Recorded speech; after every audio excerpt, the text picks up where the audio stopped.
There was no beginning of the universe, and there could be no end. There was no creation out of nothing, nor any omen of weariness, decay, or death in the eternal order. He teaches us in effect to take the universe as it is, and to pry into no supposed secrets of origin or end, an entire gratuitous labor imposed by illusions arising out of the continuous redistribution of parts of the whole, instead of the spending or mental energy for, not he would have is regard the whole of being as one substance characterized by innumerable attributes of which extension and thought alone come within our human cognizance. Well, each attribute is subject to infinite modes or modifications, which in their effect on the two attributes known to us, extension and thought constant, the universe of our experience. That infinite and eternal substance revealed by attributes and their modes is God absolute his perfection if he could be fully conceived and known in all his activities. And even to our ignorance, he is entrancing in his gradual self-revelation. As with our inadequate ideas, we pursue the unattainable from glory to glory. This then is the first note we make of the Gospel of Spinoza.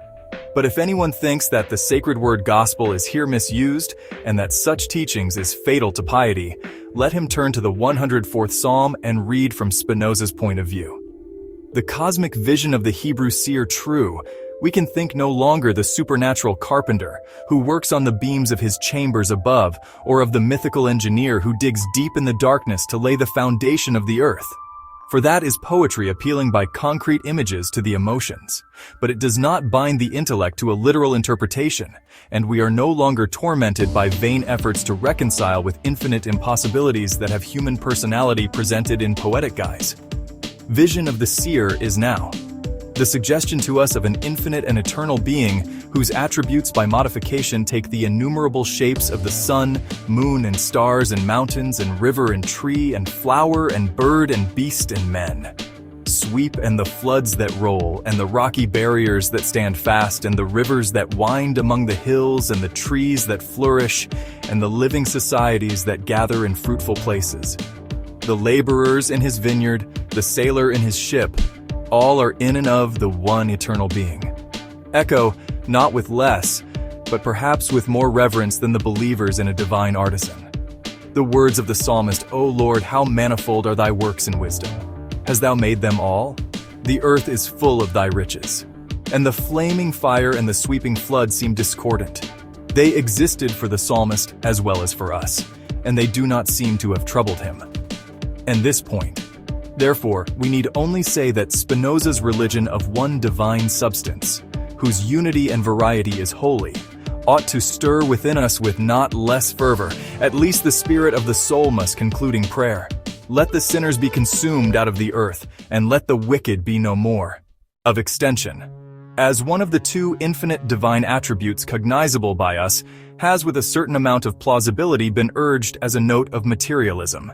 And this reproach has been supported by reference to his insistence that in a man, the body and the soul are only two different aspects of the same thing. For to him, the body is a finite mode of God's infinite attribute of extension, and the soul a finite mode of God's infinite attribute of thought, while those are manifestations of the one eternal divine substance.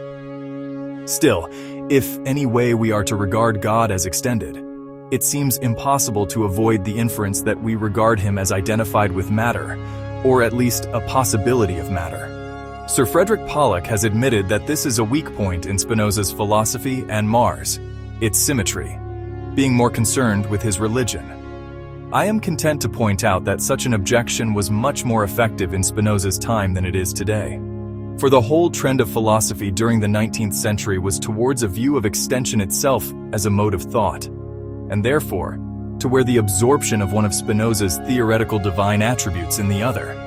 Now, if this should prove to be the permanent tendency of the most influential thinkers, as indeed seems most likely, it will probably be held that Spinoza was wrong in attributing extension to the eternal as one of the qualities of his substance, insofar as extension is, if not, a necessary at any rate unactual, and so far as we know a universal mode of thought. But though, as Sir Frederick Pollock has pointed out, Spinoza has in a manner, quote, counted thought twice over while treating of the only two infinite attributes cognizable to us, we need not on that count surrender his luminous idea of God as a being absolutely infinite, that is, quote, substance, consisting of infinite attribute whereof each one expresses eternal and infinite being, supplementary but essential idea of modes for modifications which mold the attributes into the varieties of finite worlds known and unknown. This or maybe that in Spinoza's sense of the word attribute, we shall have to confess that only one comes within our human kin, that of thought, in a sense which includes feeling. But if the late Herbert Spencer, apart from a synthetic philosophy of phenomena, has left any permanent mark on the religious consciousness, it has been by a consecration of the mystery of the ultimate unknowable, and in the spirit of reverence, thus taught by him. We may still hold with Spinoza that the eternal has an infinity of other attributes with their infinite modifications, not within our cognizance. This would only be an enlarged application of Hamlet's words. There are more things in heaven and earth, Horatio, than are dreamed of in your philosophy. Or to put it in another way, the universe perceptible to us is only one of an infinity of universes, by which is not meant an infinite extension of galaxies in space, but the coexistence. And so to speak, interpenetration of an infinity of modes of existence imperceptible to us. To Spinoza, then God is the totality of being.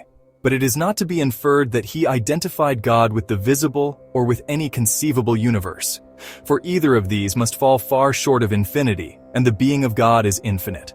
When I say that Spinoza identifies God with the totality of existence, is that he regards the deity as the perfect being without beginning or end, whose essence it is to be, and of whom all that exists, whether known to us or not, is separately a partial and comprehensively a perfect expression. Interest to us, perhaps as Spinoza's doctrine of man, though it would have been impossible to explain that without first indicating his idea of God. In his view, then man is a finite mode of the two divine attributes extension and thought. Thus, both the extended body and the conscious mind have their substance in reality in God. But the essence of man does not necessarily involve his separate existence as the essence of God implies being. Of course, the substance of man is imperishable because it is of God's substance. Nay, there is a sense in which each man being an eternal thought of God has an aspect towards eternity or exists, quote, subspecies, truth, transcending the finite practical world with which we have to do.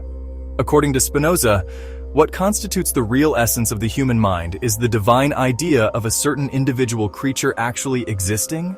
Here, perhaps modern speculations about the constitution of matter may help us if we use them, would do reverence to grasp Spinoza's notion of a, quote, res singularis in actu, freely, a creature of individual functions for what is called the, quote, vortex theory, though, as old as Cartesian philosophy, has recently flashed into sudden prominence, and whether or not the speculation be only a passing phase of human thought about the ennoble, it equally answers the purpose of illustration. Ether is supposed to fill all space and within it. There are imagined or inferred innumerable tourbillons or vortices, which, though parts of the indefinitely extended ether formed by their self-contained motion, little worlds in themselves. Little worlds are by some regard as the atoms, which by composition and differentiation build up our palpable universe. With the possibilities of such a theory, I have nothing to do.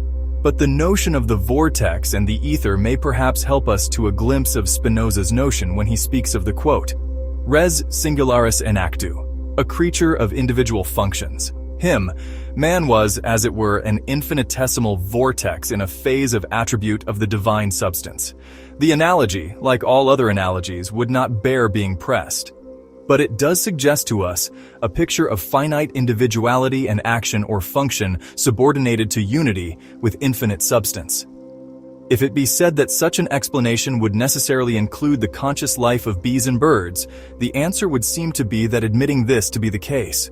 Yet in man, the divine idea of individuality is more fully expressed and has more of reality than in any lower creature. Then, according to Spinoza, is in God and of God. But what are we to say of bad men, the vile, the base, the liar, the murderer? Are they also in God and of God? Spinoza does not blench, yes they are, but here comes in his doctrine of adequate and inadequate ideas. Thus, if you see the color red, it completely expresses itself. It cannot be defined and needs no explanation. As it is in the infinite thought, so it is in ours. We have an adequate idea of it. But now, if you see on an artist's canvas, a splotch of red and blue and yellow part of will work only begun. It gives you no adequate idea. True, you have an adequate idea of each several color, but not of the relations to the work conceived. To get that, you would have to enter into the mind of the artist and see as he sees. Then the splotch of color would take its place as part of a harmonious whole, would give you an adequate idea, just as it does to the artist. Now, according to Spinoza, when we see things as they appear in infinite thought, we have inadequate idea. See only a component element in an idea. Let us say of the divine artist, then our idea is inadequate. Hence, we misjudge things, and of the part played by bad men in the divine whole, we certainly have no adequate idea. But here again, we must be on our guard against the abuse of illustrations. For it is not to be inferred that Spinoza regards the universe as an unfinished picture, of which the completion will justify the beginning. On the contrary, the universe is to him eternal, the necessary expression of the infinite attributes of eternal being. Still, the analogy may help us further concentration of attention on a single part of an ordered whole, may quite as certainly as a glance at an unfinished work be the occasion of an inadequate idea. In effect, the suggestion is that if we, like God, could contemplate the infinite universe all at once and have an adequate idea thereof. In other words, if we could ascend to the self-contemplation of eternal, we should have the bliss associated by long habit with the words of the psalmist, "I shall be satisfied when I awake with thy likeness." However, is only approximately attainable in moments of mystic transport, and when, as in so many experiences, we see only in part and have inadequate ideas. Faith in the eternal whole is needed to keep us from blasphemy, with such necessarily brief hints as to Spinoza has added towards evil. I resume his doctrine of man, the creature as a center of action. A final cause of Spinoza will not hear, but if instead of asking what is the chief end of man we ask, what is the idea of man, Spinoza answers that it is the realization of a mode of the divine attributes extension and thought, should seem unsatisfied. Let it be remembered that this devout pantheist, the divine attributes and their modes, were the expression of the very substance and life of God. Now, with extension for reasons already given, we need not trouble ourselves except to say that at least Spinoza's teachings would suggest the idea of mens sana in corpore sano, because to him, the mind was the idea of the body in the body, the object not quite in the modern sense of the mind. A divine attribute of thought, Spinoza makes its ideal to be a life absorbed in such contemplation of the blessed God, the infinite whole, as shall react on the creature and inspirations of freedom, purity, and love. And first, as to freedom, Spinoza means by this not caprice, nor the monstrous miracle of causeless action, but independence of external force, or of any disproportionate and illegitimate passion. The freedom to which he aspires is the freedom of God, who eternally acts in accordance with the mutual harmony of the whole attributes of his nature, not one of which clashes with another. So, Spinoza's free man is one in whom all aspirations and energies converging in one resultant. The expression of the divine idea move him in harmony with the universe. From such a point of view, the quibbles about free will in the sense of causeless action cease to have any meaning. For if the good man says, "I could have done otherwise if I had liked," the obvious reply is yes, but you would not have liked. Because the will is not a separate faculty, but the expression of the whole nature, as that exists at the moment of willing. And the only real freedom is the unimpeded conglomerate impulse to do, right? But should it be asked, what if the resultant impulse of the whole nature is towards wrong? The answer is in that case, there is no freedom, but a slavery to some external influence, or to a disturbed balance of the passions. Or if it be asked, what is right? That is a far-reaching question to the solution of which Spinoza bends all his splendid powers. But limits of space preclude me from saying more than that. His ideal of right will be found comfortable to the highest standards of the most spiritual religions. This ideal I ventured to symbolize, rather than to find its purity. For, after all, the philosophic reasoning with which it is no less lucidly than laboriously worked out in the final book of his Ethica concerning human freedom. The moral result of all this intellectual effort is that same cleansing of the soul from vain desire and that subordination of the earthly self to its divine idea, which we are taught in the Sermon on the Mount. Available for the time now coming upon us. writer of the Epistle to the Hebrews, when he spoke of the removing of those things that are shaken as of things that are made, that those things which cannot be shaken may remain. No doubt Sir Frederick Pollock is quite right in declaring that Spinoza would have been the very last man to desire anyone to become a stenosis, but that is quite consistent with inspired pantheist's infinite longing to see all men blessed by that inward peace, which he proved by his own heroic experience to be identical with the self-control, comfort, and maintained by devout contemplation of God's all-comprehensive being in our place the reign. If then, I regard purity as the best symbol of such a moral ideal, it is because the word connotes together with freedom from discordant passion, a frankly unconstrained recognition of the simplicity of our relation to God. For surely when once the self has made the great surrender and becomes content to be nothing, that in St. Paul's words, God may be all in all. The whole problem of life is infinitely simplified in the sense that no farther degree of simplification is possible, because all contradictions of pain and evil and sorrow are dissolved in that act of surrender. We must indeed recognize that our inadequate ideas, the time often seems out of joint, but we need not, with Hamlet, cry out an impossible spite for when once it is heartily and loyally, realize that not our partial likings, but the eternal harmony of the whole is the glory of God. We already anticipate the peace of absorption in the infinite, nor is this moral ideal without a sacred passion, at least to ordinary men, though it must be confessed that Spinoza in the stillness of his sacred peace ignored the word, but he still held at the larger view of the universe and of our communion therewith. The more we have of God in us, and the more do we realize an intellectual love towards him. At this in his case was no barren sentiment, but a genuine moral inspiration was proved by his life, for truly he endured as seeing him who is invisible. And it was not by faculties wholly wanting to smaller men that he did this. For though, as intellect was in some respects almost beyond compare, it was rather by his self-subordinating contemplation that he was kept at peace. Indeed, he knew far less of the extended universe than our men of science do, and his doctrines of mind and thought are by indisputable authorities regarded as imperfect. But imagining what God must be, could we have an adequate idea not only of his being which Spinoza thought he had, but of his infinite attributes and their modes, which Spinoza recognized that he had not. He declared that love toward God was the very highest good, and it was supremely blessed in this that it could engender no jealousy, nor selfishness, nor sectarian zeal, but rather a large-hearted charity, which would gather all mankind into the present heaven of that love. Huge thanks to Thunderbird Perch for making this video possible.